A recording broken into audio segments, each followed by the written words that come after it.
Hello there! Are you ready to watch and learn? If you are ready, let's go! But before we start, I am teacher Yaxcel.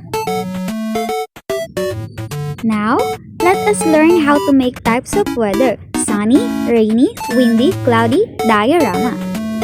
And here are the materials that we needed. We have glue, scissors, double-sided tape, crepe paper, glue ribbon, glue gun, absorbent cotton, printed background of the weather and others, and 1/4 illustration board.